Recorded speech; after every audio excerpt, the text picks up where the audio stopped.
برطانیہ کی high court نے سوشل میڈیا کے حوالے سے ہونے والی ڈیفامیشن کے ایک بہت بڑے کیس میں انہوں نے میری حمایت میں جو کورٹ ہے اس نے فیصلہ دیا ہے۔ یہ اپنی نوعیت کا ایک مختلف قسم کا کیس اس لیے تھا کہ اس سے پہلے تو ہم سنتے تھے کہ جو ریگولیٹڈ میڈیا ہے، جس میں پرنٹ اور الیکٹرانک میڈیا ہے، جو ریگولیٹڈ میڈیا ہے اس کے حوالے سے کیسز سامنے آتے تھے، لیکن اب جو واٹس ایپ اور جو مختلف ٹویٹر اور دیگر جو ڈیفرنٹ سائٹس ہیں اور جو فیک نیوز پھیلائی جاتی ہے اس کے حوالے سے جو برطانیہ کی کورٹس اس معاملے کو بہت سیریسلی لے رہی ہیں، اور برطانیہ کی جو سینئر جج ہیں مسز جسٹس کولنز رائس، انہوں نے یہ فیصلہ دیا ہے۔ اس کیس کی بہت انٹرسٹنگ اس کے ڈیٹیلز ہیں۔ 5 جنوری 2019 کو لندن میں ایک پریس کانفرنس ہوئی تھی۔ یہ پریس کانفرنس کی تھی انگلینڈ اینڈ ویلز کے ایک سولیسیٹر ہیں اعجاز احمد، ان کے ساتھ جو ان کی ریپرزنٹیشن تھی، جو ان کی لا فرم پیور لیگل سولیسیٹرز، اور جو بیرسٹر فہد ملک کا جو پاکستان میں کے مرڈر کیس ہوا تھا اس کے جو ایک مرکزی ملزم ہے راجہ ارشد، ان کے بیٹے راجہ عثمان ارشد، انہوں نے یہ ایک 5 جنوری 2019 کو لندن میں ایک پریس کانفرنس کی تھی، اور اس پریس کانفرنس میں انہوں نے یہ کہا تھا کہ وہ فہد ملک کے لیے جسٹس کیمپین، اس کے لیے انصاف کے لیے کیمپین کریں، لیکن راجہ عثمان کے والد وہی جو مرکزی ملزمان میں شامل ہوتے ہیں اس کیس کے حوالے سے۔ اس پریس کانفرنس کو جب شروع ہوئی تو اس پر بعض لوگوں نے حملہ کیا، تقریباً 2 درجن لوگ آئے، جس میں انگریز اور کالے اور گورے وہ شامل تھے، تقریباً 2 درجن لوگ تھے۔ انہوں نے پوسٹرز اٹھائے ہوئے تھے فہد ملک کے حوالے سے، اور انہوں نے کہا کہ ہم فہد ملک کے دوست ہیں، ہم ان کو جانتے تھے، اور یہ کہ آپ لوگ غلط پریس کانفرنس کرتے ہیں۔ انہوں نے حملہ کیا اس پریس کانفرنس پر، انڈے مارے، اور وہاں پر فساد ہوا جو تقریباً 15-20 منٹ جاری رہا، اور اس کے بعد انہوں نے پریس کانفرنس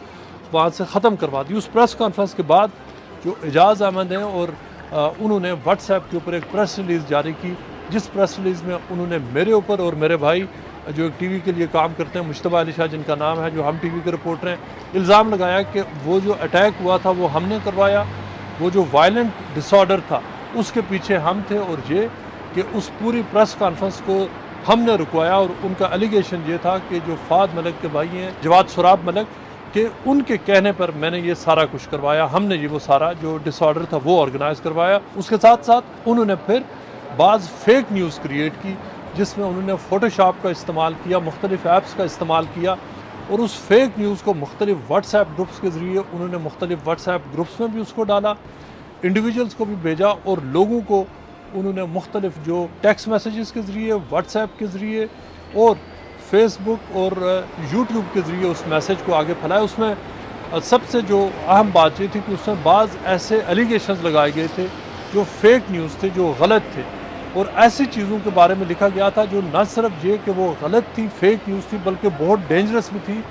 جس کے بہت سیریس کانسیکوینسز کسی کے لیے بھی ہو سکتے تھے۔ اور اس میں ہم نے پھر وہ کیس کیا، ڈیفامیشن کا کیس ہم نے لانچ کیا ایگزیکٹلی 1 سال کے بعد۔ 5 جنوری کو انہوں نے یہ الزامات لگائے، 5 جنوری 2019 کے 1 مہینے تک انہوں نے یہ کیمپین چلائی، اور اس کے تقریباً 1 سال کے بعد جنوری 2020 میں ہم نے لندن ہائی کورٹ میں پروسیڈنگ شروع کی اور اس کیس کو شروع کیا۔ اور وہ جو الزامات تھے وہ اتنے شدید نوعیت کے تھے کہ اس کی وجہ سے باقاعدہ طور پر ہمیں ہراسمنٹ کا سامنا کرنا پڑا، ڈیتھ تھریٹس دی گئیں، اور بہت سنگین ایسے بعض واقعات پیش ہوئے جن کو میں ریپیٹ بھی یہاں پر نہیں کر سکتا۔ لیکن پھر کیا ہوا کہ جب ہم نے ڈیفامیشن کی پروسیڈنگ شروع کی اور وہاں پر جو کیس شروع ہوا، تو انیشیلی جو اعجاز احمد اور راجہ عثمان ہیں، انہوں نے ایک سولیسیٹر فرمز ہے کنگز ووڈ واٹس سولیسیٹرز، ان کو انہوں نے انگیج کیا، جنہوں نے تقریباً 1 سال تک ریپرزینٹ کیا، اور اس کے بعد ان کی انگیجمنٹ بند ہو گئی۔ راجہ عثمان پاکستان چلے گئے، اور اعجاز احمد نے اپنی جو قانونی جو فائٹ ہے، ڈیفنس انہوں نے جاری رکھا، لیکن پھر ان کے خلاف پہلا فیصلہ آیا، دوسرا، تیسرا، تقریباً 4 ڈفرینٹ کورٹ آرڈرز آئے، جس میں ان کو نان کمپلائنس کی وجہ سے ان کو کورٹس نے نہ صرف یہ کہ جرمانے کیے، بلکہ انہیں کہا کہ وہ لیگل پروسیس سے انگیج نہیں کر رہے۔ ڈیفامیشن کے جو اس وقت جو جج ہیں، مین جج ہیں، جو اوور آل ڈیفامیشن کے کیسز دیکھتے ہیں، جسٹس نکلن، انہوں نے ایک موقع پر رولنگ بھی دی اور انہوں نے وارننگ بھی ایشو کی اعجاز احمد اور ان کی لا فرم کو اور راجہ عثمان کو کہ وہ پورا جو کورٹ پروسیس ہے اس کے ساتھ وہ پراپرلی انگیج نہیں کر رہے، ڈیلیز کر رہے ہیں، اور یہ کہ جو کورٹ پروسیس ہے اس کے وہ ابیوز میں انوالوڈ ہیں، اور ان کو کہا کہ وہ جو ہمارے جو کلیم ہے اس کا جواب دیں، اپنا پراپر ڈیفنس فائل کریں، لیکن انہوں نے ایسا نہیں کیا۔ اور پھر ہوا یہ کہ آج سے چند ہفتے قبل جو مسز جسٹس کولنز رائس ہیں ان کے سامنے یہ پورا معاملہ ٹرائل کے لیے گیا، اور اس ٹرائل کے دوران انہوں نے جو مختلف جو فیک نیوز پھیلائی گئی تھی، مختلف جو ایلیگیشنز لگائے گئے تھے ہمارے اوپر، ان کو جو جج نے دیکھا، اور اس کے بعد جج نے جو فیصلہ دیا کہ وہ سارے الزامات جھوٹے تھے، غلط تھے، بے بنیاد تھے، ملیشیس تھے، فالس تھے، اور یہ کہ انہوں نے اس بات کو تسلیم کیا کہ جس طرح کی فیک نیوز اور جو فیک پروپیگنڈا کیا گیا، جو فوٹو شاپ کر کے مختلف جو چیزیں چلائی گئیں اور جو الزامات لگائے گئے، ان کا کوئی ثبوت نہیں تھا، اور یہ کہ وہ انتہائی ڈینجرس ایلیگیشنز ہے۔ اس کے ساتھ ساتھ یہ خبر جو برطانیہ کی سب سے بڑی جو لیگل نیوز پیپرز ہیں، لا گزٹ اور جو لیگل افیئرز کی جو ویب سائٹس ہیں، وہاں پر یہ خبر اب آ بھی چکی ہے۔ جو جج نے کہا کہ اوپریسو کنڈکٹ تھا، اور یہ کہ انہوں نے پورے کورٹ پروسیس کو کسی قسم کا انہوں نے تقریباً 3 سال انہوں نے کورٹ پروسیس کے ساتھ انگیج ہی نہیں کیا، اور اس کی ڈس رسپیکٹ کی۔ انہوں نے ہماری حمایت میں نہ صرف یہ کہ فیصلہ دیا، بلکہ جو ہم نے جو ڈیمیجز مانگے ہوئے تھے کورٹ سے، وہ ڈیمیجز جو ہائی تھریش ہولڈ ہے اس کے اوپر وہ ڈیمیجز بھی کورٹ نے ہمیں دیے۔ اور اس کے بعد جو ڈیفینڈنٹس دیکھنا یہ تھا کہ کیا وہ اس فیصلے کے خلاف اپیل کرتے ہیں یا نہیں۔ انہوں نے اس فیصلے کے خلاف، چونکہ اس فیصلے کو اتنا مسز جسٹس کولنز رائس کا اتنا اسٹرانگ فیصلہ تھا کہ انہوں نے اس کو اپیل بھی نہیں کیا۔ اور اس کے بعد ہمارے جو وکلا ہیں انہوں نے جو چارجنگ آرڈرز کے لیے اپلائی کیا، جو ان کے ایسٹس ہیں اعجاز احمد کے، ان کے اوپر جو انیشیل جو انٹرم جو چارجنگ آرڈر ایشو ہوئے، اور اس کے بعد جو اب سے صرف چند دن پہلے جو لندن ہائی کورٹ میں جو ان کے جو ایسٹس تھے ان کے اوپر جو چارجنگ آرڈرز جو ایشو ہوئے ہیں، جو اب انٹرم کی نیکسٹ سٹیج ہے، یعنی فل چارجنگ آرڈرز کورٹ نے اب دے دیے ہیں، اس لیے کہ انہوں نے کورٹ پروسیس کے ساتھ انگیج نہیں کیا تھا۔ اس کا مطلب یہ ہے کہ انہوں نے جو ڈیفیمیشن کی تھی، اس کے بعد جو ان کے اوپر جرمانہ ہوا وہ اس کو دینے سے انکاری تھی۔ جو مختلف کورٹ آرڈرز کی جو اماؤنٹ تھی انہوں نے کورٹس کو وہ بھی نہیں پے کی۔ اب جو میرے وکلا ہیں انہوں نے اپلائی کیا ہے جو ہمارے ڈیمیجز کی ریکوری کے لیے، اور اس کے ساتھ ساتھ جو لیگل فیس ہے جو وکلا کی جو اب لاکھوں پاؤنڈز میں بن چکی ہے، تقریباً جو 6 فگرز کی اماؤنٹس ہیں جو صرف وکلا کی بنتی ہے، اب یہ ان کو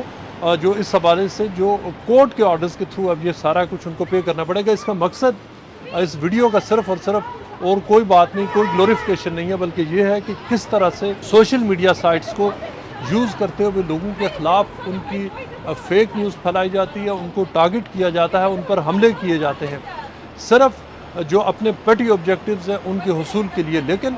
جب پھر بات آتی ہے ایویڈنس دینے کی تو پھر لوگوں کے پاس پورا ایویڈنس یا ہوتا ہی نہیں یا انکمپلیٹ، چونکہ فیک نیوز کی بنیاد اینڈ پہ اس کی ہیوملیشن ہے، اس کے علاوہ اور کچھ نہیں ہو سکتا۔ لیکن اس سے بھی زیادہ امپورٹنٹ بات یہ ہے کہ یہ سارے ایلیگیشنز لگے تھے 5 جنوری 2019 کو، اور اب تک تقریباً 4 سال کا عرصہ گزر چکا ہے۔ یہ پورا فیصلہ جو 4 سال تک آیا، لیکن وہ جو لوگ اس وقت ایلیگیشنز دیکھتے ہیں، پڑھتے ہیں، وہ یہ سمجھتے ہیں کہ وہ ایکچولی بہت ساری چیزیں جو واٹس ایپ گروپس اور سوشل میڈیا کے ذریعے پھیلائی جاتی ہے وہ ان کو حقیقت سمجھ رہے ہوتے ہیں، لیکن جو ریالٹی کیا، ریالٹی اس سے ڈیفرنٹ ہوتی ہے۔ اور اس پورے پروسیس میں ایک لمبی سٹرگل کے بعد 4 سال لگے ہیں صرف یہ اسٹیبلش کرنے میں کہ جو الزامات لگائے گئے تھے وہ بے بنیاد تھے، وہ غلط تھے، اور یہ کہ ان کا حقیقت سے تعلق نہیں تھا۔ بعض ایسی چیزیں پھیلائی گئی تھی کہ جو بالکل ڈیفرنٹ آبجیکٹیوز اچیو کرنے کے لیے بعض لوگوں نے پھیلائی تھی، اور ان کو حقیقت بنا کر لوگوں کے سامنے پیش کیا گیا۔ بٹ الحمدللہ کہ اب کورٹ کی طرف سے یہ فیصلہ آیا ہے، اور یہ ٹوٹل اور کمپلیٹ ونڈیکیشن ہے۔